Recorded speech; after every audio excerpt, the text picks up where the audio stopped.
ना English teacher बोलेंगी कि स्पेलिंग रॉन्ग है। मम्मा होमवर्क हो गया, चेक कर लो।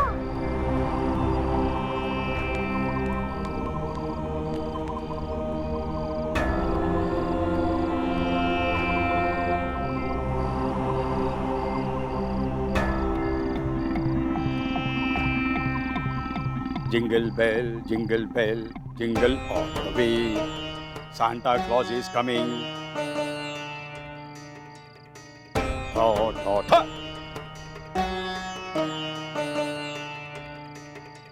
चल, बाहर मत निकलना।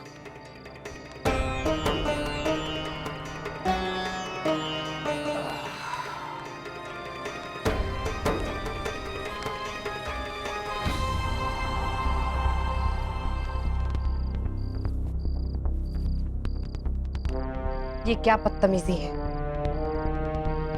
मेरे घर में मेरे इजाजत के बगैर घुस आया। एक फोन घुमाऊंगी ना तो जेल हो जाएगी। ओहो, आप तो छोटी छोटी चुटकियों से बिफर जाती हैं। भाई जिस दिन बड़ी चोट पहुंची उस दिन क्या करेंगे आप? उस दिन तो आप हमें उम्र कैद करवा देंगे या फिर सजाए मौत, to be hang till death.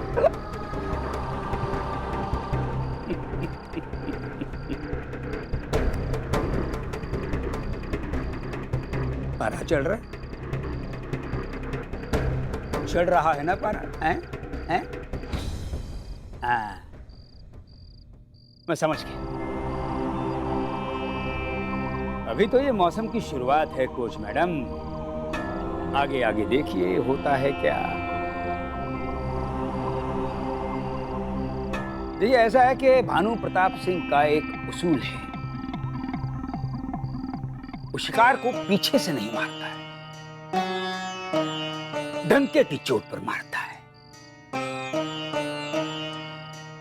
सामने से मारता है ये भाई जी, कहकर, बोलकर, सचेत करके, होशियार करके और खबरदार करके, भाई ताकि सामने वाला भी अपनी पूरी तैयारी कर सके। हाँ? कमजोर शिकार आनंद नहीं देता हमें।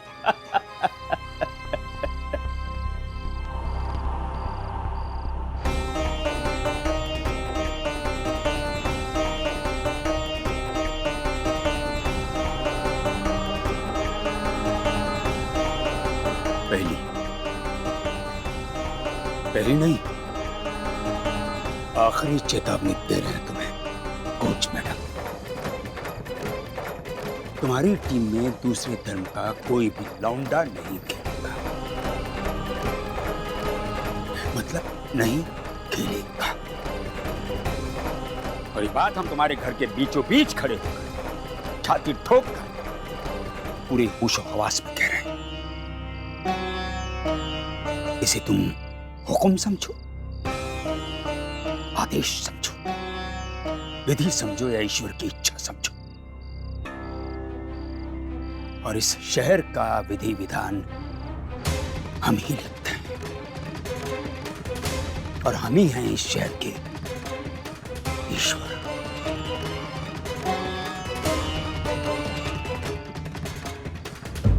बहुत बड़ी गलतफहमी में जीते हैं आप। जिस शहर की आप बात कर रहे हैं ना भानु प्रताप सिंह, जहां पे आप ईश्वर है और सिर्फ आपकी हुकूमत चलती है, वो सिर्फ आपके सपनों में बसता है। अपने सपनों से जरा बाहर आ जाइए नेताजी। इन ख्याली तरकीबों से आपको कुछ हासिल नहीं होने वाला, क्योंकि जो आप चाहते हैं वो ये धरा सोलंकी कभी नहीं होने देगी। आप कुछ भी कर लीजिए, लेकिन आप मेरी टीम कभी नहीं तोड़ पाएंगे। ये मेरा घर है और यहां सिर्फ मेरी हुकूमत चलती है। अब चले जाइए यहां से। अपमान, घोर अपमान है। तुम्हें अंदाजा नहीं है, तुम्हारी आवाज ने एक नई कहानी की शुरुआत की है।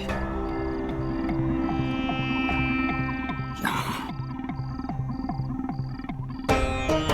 तुमने आग जलाने का सामान इकट्ठा किया है, और जब ये आग लगेगी, जब ये बर्बादी होगी, तो हर एक जलते हुए चेहरे को देखकर तुम्हें आज का दिन याद आएगा। और उस वक्त तुम्हें सिर्फ यही अफसोस होगा कि तुमने आज के दिन ये फैसला क्यों लिया। सारी तबाही की, सारी बर्बादी की जिम्मेदार तुम होगी। सड़की सिर्फ तुम। ये मेरी भविष्यवाणी है, और साथ ही मैं कहता हूं तथास्तु।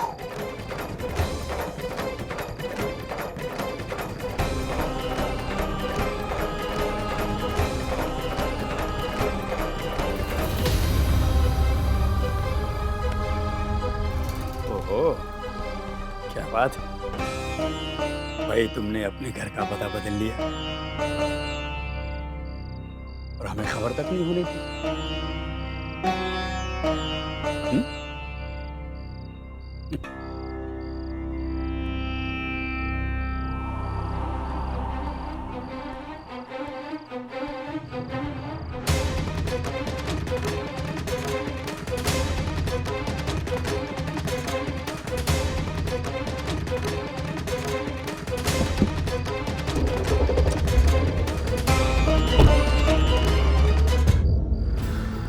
ये भाई जी क्यों आए थे यहाँ पे?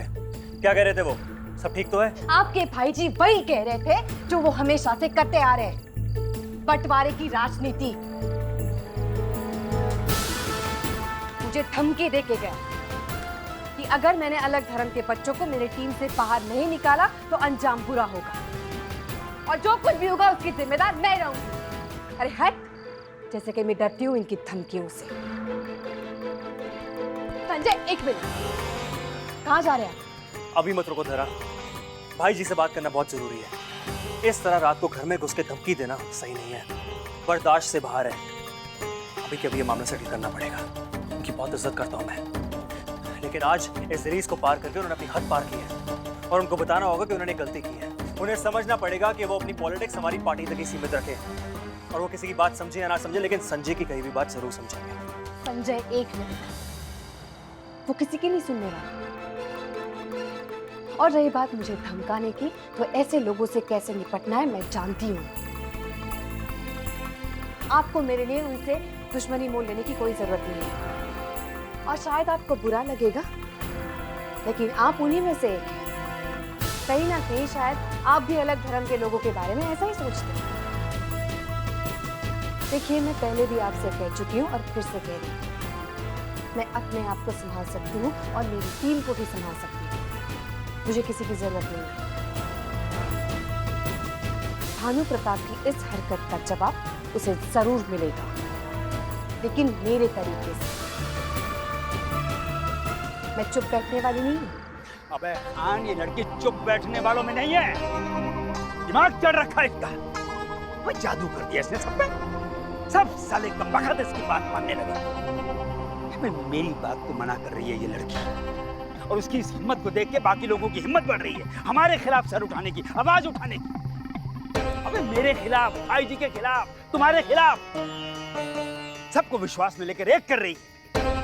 और ये एकता जो है ना, ये है खतरनाक। अब बोलने की राजनीति करनी पड़ेगी बंद, और करना पड़ेगा एक धमाका, ऐसा धमाका कि इस बार इन्हें समझने का मौका न मिले, और टूट कर ऐसे बिखरे कि एक होने की बात करना तो दूर, उस बारे में सोच भी न पाए। बात तो एकदम सही कह रहे हो तुम अनु। जो औरत का साथ साथ बाकी लोगों की आवाज बंद करने का भी वक्त आ गया है। भाई, हमारे आदमी तो तैयार बैठे हैं हमारे हुक्म की तामील करने को। हम अपने आदमियों को बिल्कुल फिक्र मत करो, धमाका होवेगा और ऐसा धमाका होवेगा कि कोई सोच भी ना सकता। बहुत शौक है ना तुझे कोच साइड का ना, मर्दानी बनने का। अपन मर्दानी ढूंढ अपनी टीम मुर्दों। ठीक है, सब समझ गया हूं मैं। तुम्हें किसी की जरूरत नहीं है, तुम सब अकेले संभाल सकती हो। तुम्हें किसी की मदद की जरूरत नहीं, खास करके मेरी। अगर तुम्हें मेरी मदद की जरूरत नहीं है तो तुमने मुझे फोन क्यों किया? तुम कुछ बोलना चाह रही थी फोन पे, बोलो क्या बात है? हाँ, मैंने फोन किया था और आपको यहाँ बुलाया भी था क्योंकि मेरे मन में बहुत सारे सवाल थे, लेकिन भानु प्रताप के आने के बाद सब कुछ क्लियर हो गया। फिर भी क्या धरा? बताओ मुझे। तुम दोस्त मानती हो ना मुझे, विश्वास करती है ना मुझे, तो बताओ बात क्या है? अरे हाँ, बताती हूँ। भानु प्रताप अपनी गंदी राजनीति का कोई गंदा खेल खेल रहा है। अपने आदमियों के साथ वो आज बशीर के घर गया था, उसकी माँ को डराने के लिए, धमकाने के लिए, पैसों का लालच देने के लिए। और उसी वक्त कोई सलामत खान नाम का आदमी पहुंच गया मनोज पांडे के घर, उसके माता पिता को डराने के लिए। साम दाम दंड भेद जो कुछ भी हो सकता है, सारे हथकंडे अपना रहे ये लोग मेरी टीम को तोड़ने के लिए, उन्हें फिर से दो धर्मों में बांटने के लिए। अब उनके माता पिता तो इस बात को लेके परेशान हैं, मुझसे शिकायत कर रहे थे। उनसे ये कहा गया कि अपने अपने बच्चों को इस टीम से बाहर निकाल दो। फिलहाल तो उन्होंने मना किया है, लेकिन इसके आगे क्या होगा किसी को नहीं पता। मैं बस इतना सोच रही थी कि आपका उठना बैठना होता है इन लोगों के साथ, शायद आपको कुछ पता हो इसके बारे में। विश्वास करो मेरा, मैं इस पार्टी का कार्यकर्ता जरूर हूँ, लेकिन इस गंदी पॉलिटिक्स से हमेशा दूर रहा हूँ। मुझे शर्म आती है कि मैं ऐसे लोगों के साथ जुड़ा हुआ हूँ। इसलिए मैं कह रहा हूँ कि मुझे भाई जी से बात करने दो, मैं सब संभाल लूंगा। देखिए, मुझे जो मदद चाहिए वो सिर्फ जानकारी के रूप में है। बाकी की जो कुछ भी मदद करनी है मैं अपने आप की कर सकती हूँ। मुझे किसी की जरूरत नहीं है। मैं अपने आप को भी संभाल सकती हूँ और अपने बच्चों को भी संभाल सकती हूँ। प्लीज तुम्हें समझना मेरे दिमाग से बाहर है। कभी मदद चाहिए, कभी नहीं चाहिए। राम जाने तुम्हारा दिमाग किस चीज से बना हुआ है। तुम समझती क्यों अपने आप को? मम्मा क्या हुआ?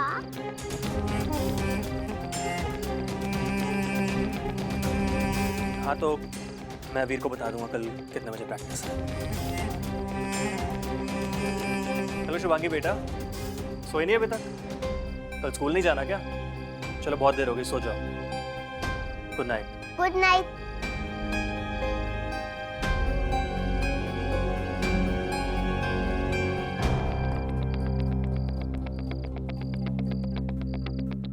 कमाल है, इतनी समझ है आप में कि बच्ची के सामने झट से अपनी आवाज नीचे कर ली।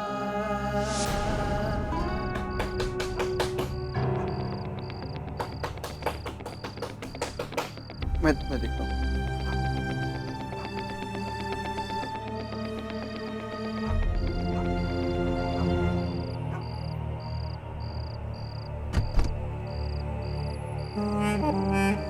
क्या हुआ? कौन है? पता नहीं।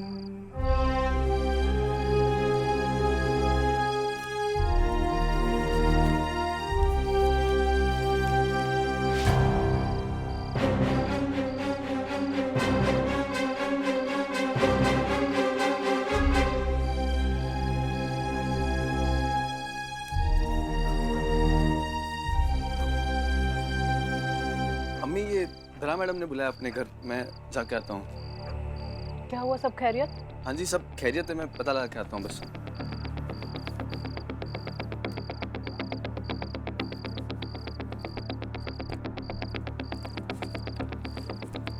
खुदा हाफिज।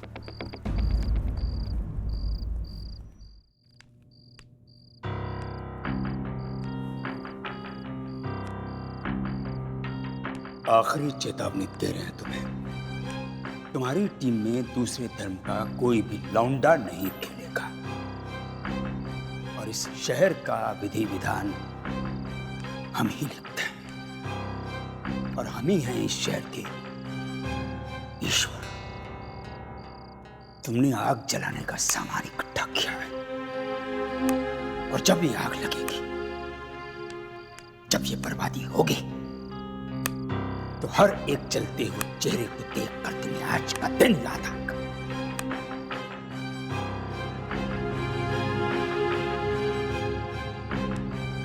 सारी तबाही की, सारी बर्बादी की जिम्मेदार तुम होगी। धरा, धरा, दीदी, आप सोई नहीं अभी तक? क्या हो गया? तुम क्यों जग रही हो इतनी रात तक? मैंने लाइट ऑन ऑफ होते देखा तो मैंने सोचा पूछ लूं तुमसे, कुछ हुआ है क्या? सो क्यों नहीं रही हो? अरे नहीं दीदी, बस नींद नहीं आ रही थी। आप क्यों जग रही है? वही, नींद नहीं आ रही थी। क्या ये हुआ? देखो, बल्ला घुमा। देखिए देखिए कोच मैडम। अरे बहुत दमदार बल्ला घुमा रहा है। आपको पता है, जब शुभांगी मेरे पेट में थी ना, तो कस के लात मारती थी। ये इनका ऐसे ही होता है, जब रात हो जाती है और सन्नाटा छा जाता है ना, तब इनके खेल शुरू हो जाते हैं और फिर हमारी नींद खत्म। हाँ, इसीलिए तो नींद नहीं आ रही थी। बताओ, क्यों नहीं सो रही थी? अरे बताया ना दीदी, ऐसी नींद नहीं आ रही थी। आप बैठिए बैठिए। धरा, तुम्हारे चेहरे का रंग उड़ा हुआ है। क्या हुआ है बताओ? कुछ नहीं हुआ है, बस देखो, मैं बहुत अच्छे से जानती हूँ तुम उन लोगों में से नहीं हो जिसे बिना बात के नींद नहीं आती। कोई तो बात है जो तुम्हें बहुत परेशान कर रही है। बोलो धरा। भानु प्रताप सिंह आए थे। फिर से? और मुझे धमकी देकर गए हैं कि अगर मैंने अपनी टीम से दूसरे धर्म के बच्चों को नहीं निकाला तो अंजाम बुरा होगा और उसकी जिम्मेदार सिर्फ मैं होंगी। धरा, मैंने पहले भी तुम्हें कहा था ये आदमी अच्छा नहीं है, बहुत बुरा आदमी है ये। इसकी धमकियों को तुम हल्के में मत लो प्लीज। मैं अभी समीर से जाके बात कर रही हूँ। तुम दोनों अभी के अभी पुलिस स्टेशन जाओगे और कंप्लेंट करोगे। अभी चलो। दीदी दीदी दीदी, मुझे पता था आप लोग इतने ही परेशान हो जाओगे, इसलिए मैंने किसी को कुछ नहीं बताया। शांत हो जाइए प्लीज, कुछ नहीं हुआ है, मैं सब संभाल लूंगी। प्लीज प्लीज, रात बहुत हो गई है, प्लीज आप सो जाइए, मेरा टेंशन मत लीजिए। चलिए धरा, चलिए, तुम बस मुझे कुछ नहीं सुनना। चलिए। धरा, तुम बशीर, तुम इस वक्त यहाँ क्या कर रहे हो? घर पे सब कुछ ठीक है? हाँ ठीक है। ये आपका लेटर मिला मुझे कि शुभांगी घर पे अकेली है, समीर भैया घर पे नहीं है, तो मृदुला दीदी को जरूरत पड़ेगी आपकी। बशीर आ जाओ।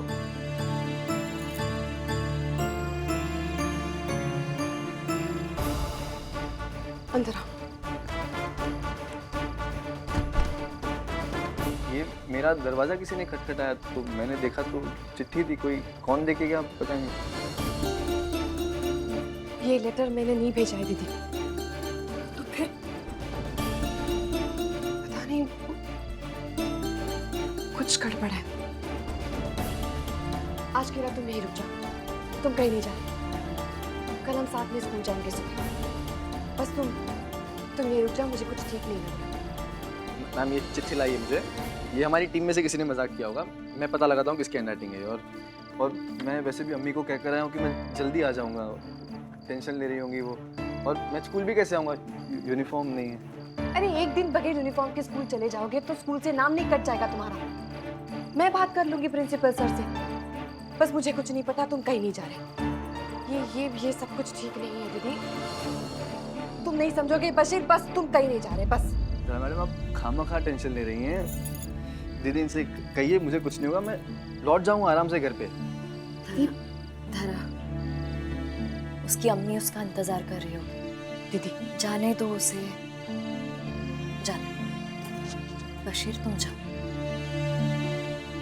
आप टेंशन मत लीजिए, मैं चलता हूँ। खुदा हाफिज। मुझे अभी